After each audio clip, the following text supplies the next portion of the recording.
Vous êtes venu faire une petite balade en ville? Oui. Il y a longtemps qu'on est... Mais il nous manque une bière. Il faudrait aller au PLB, là, à côté. Rue Magenta, là. Non, quand on aura gagné. Là, Quand si on gagne, non, on attrape une... le champagne. On attrape une cuite. Une cuite. Ça, on prendra une cuite. Hein.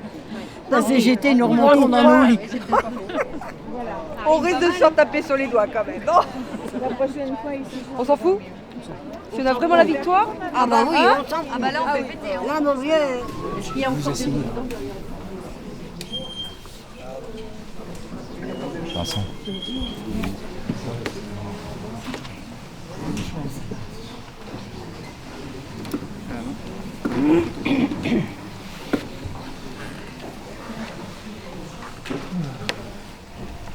Bonsoir à toutes et à tous, donc bienvenue dans cette salle du CA. Vous nous aviez dit 20, vous êtes plus, mais chacun est bienvenu.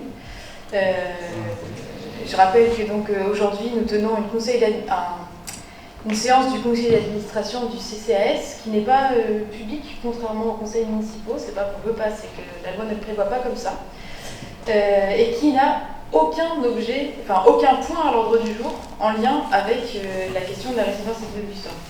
Parce que c'était prévu initialement, mais comme vous le savez, il y a maintenant, je ne sais plus, le temps passe vite, mais une dizaine de jours, nous avons suspendu cette décision.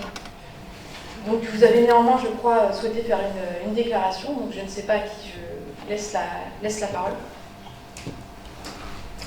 Oui, bonjour. Effectivement, vous savez que ça avait été retiré de l'ordre du jour, mais néanmoins, c'était pour nous important d'être présents, y compris avec nos aînés et les représentants des parents de la crèche familiale, pour s'adresser surtout aux représentants des associations qui, pas aujourd'hui du coup, mais bientôt, vont avoir à se prononcer sur la fermeture de l'établissement public qui entraîne des conséquences graves dans la vie des quartiers. Et donc, nous, on voulait s'adresser à vous pour que vous voyiez un petit peu l'état et que vous compreniez l'état dans lequel sont les personnes âgées qui sont dans cette résidence et qui sont en souffrance depuis maintenant bien trop longtemps, et que votre décision par votre vote influencera grandement leur état de santé. Quant aux crèches familiales, c'est exactement la même chose. La crèche familiale, en fait, on avait une répartition géographique dans tous les quartiers de Poitiers qui permettait à des gens de pouvoir faire garder leurs enfants près de chez eux, dans leur quartier. Et ce mode de garde qui, soi-disant, n'est pas souhaité, là encore, on s'interroge, puisqu'il y a des représentants des parents ici qui peuvent témoigner du nombre de parents qui veulent garder ce type de garde. Si nous, on est des menteurs, eh bien en fait, s'il y a deux oppositions, c'est forcément que dans un camp, il y a des menteurs, puisqu'on dit l'inverse. On vous demande juste de vous faire votre propre opinion par vous-même. Vous êtes les bienvenus à la résidence, vous êtes les bienvenus pour discuter avec les parents des enfants de ce mode de garde, et vous verrez l'avantage que ça a, ce mode de garde. Quant à la résidence autonomie, les personnes âgées qui peuvent se déplacer sont là, et nous, on vous invite sincèrement à venir les rencontrer à la résidence, indépendamment du fait que c'est des personnes qui sont tous très attachantes, elles sont en capacité aussi de vous montrer comment ils vivent. Donc on ne vous demande pas de nous croire sur parole, on ne vous demande pas non plus de nous condamner sur parole, mais simplement de venir voir par vous-même. Intéressez-vous à ce qui va se passer et renseignez-vous sur les conséquences de ce vote-là, parce que c'est vraiment important pour la vie de ce quartier. Voilà, c'est tout ce qu'on avait à dire.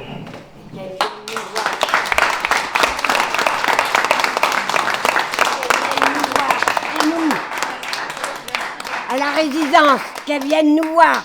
Merci monsieur Bon. Alors juste, voilà. En fait, après ce point, je vais ouvrir l'ordre du jour du conseil d'administration du CCAS, mais quand même, je souhaite rappeler que des espaces d'échange existent avec les résidents, avec leurs familles, avec les agents, qui s'appellent les conseils de vie sociale, qui a été élargi à la demande des familles, que le dernier n'a pas pu se tenir, parce que nous n'avons pas pu accéder à l'espace de la réunion. Donc... C'est pas vrai. C'est pas vrai. Toujours est-il que... S'il vous plaît, je vous demande de rester calme. Non, vous n'êtes pas calme. Vous ne respectez pas. Non, je vous demande de parler calmement. Je vous demande de parler calmement. Merci. Parce que c'est aussi nous respecter que de parler calmement. Non, vous ne parlez pas calmement. Vincent, assieds-toi s'il te plaît et laisse-moi parler. Toujours est-il que vous avez demandé, la pétition qui nous a été remise, la lettre ouverte qui nous a été remise, demandait suspension et dialogue. Aujourd'hui, il faut que le dialogue puisse se tenir. Nous avons souhaité rencontrer les acteurs du quartier, tous, après avoir accepté, ont finalement reculé. Pourquoi? Pourquoi? Si vous toujours est-ce que je vous ai interrompu?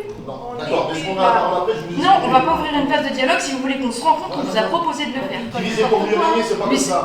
Excusez-moi, vous avez demandé suspension et dialogue. Tout ce que je demande, c'est que le dialogue puisse se tenir.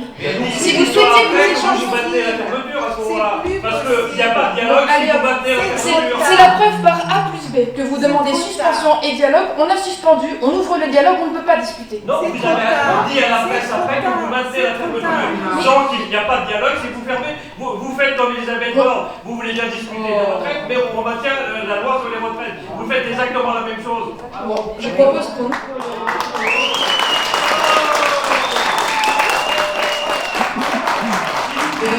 Faites-moi confiance en fait. Non, Ah non, du tout. Ah non, c'est... Mais dans ces cas-là, soyez honnête, si vous...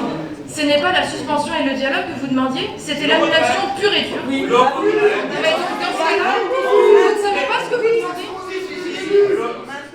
Non. France 3 a tronqué la fin.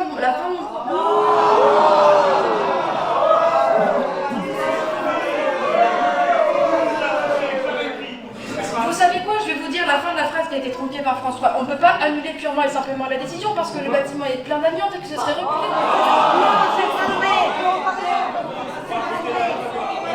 Avec leur amiante, hein. Bonjour madame, bonjour mesdames. Je me présente, je suis Brigitte Grèce. Je suis la vice-présidente de l'Observatoire de la médecine de la personne. Votre méthode, elle est certainement parfaite et vous sortez d'école, c'est très bien. Mais le problème, c'est que là, vous avez affaire à des êtres humains, à des êtres vivants, à des êtres qui ont vécu certainement plus que vous. Et entre la petite enfance et la vieillesse, il se passe des choses.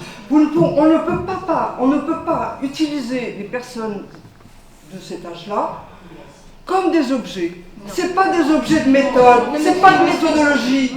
Nous avons affaire à des gens. Et là, la façon dont ces gens ont été traités, c'est limite de la maltraitance, c'est de la violence. Et vous ne mesurez pas les conséquences qu'il y a sur ces personnes et sur les familles de ces personnes. Voilà.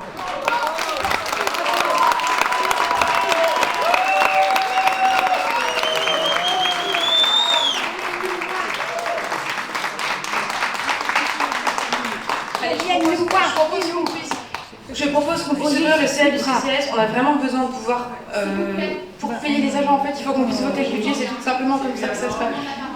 Oui, mais je vous ai déjà rencontré plein de fois, en fait. Donc, bah si.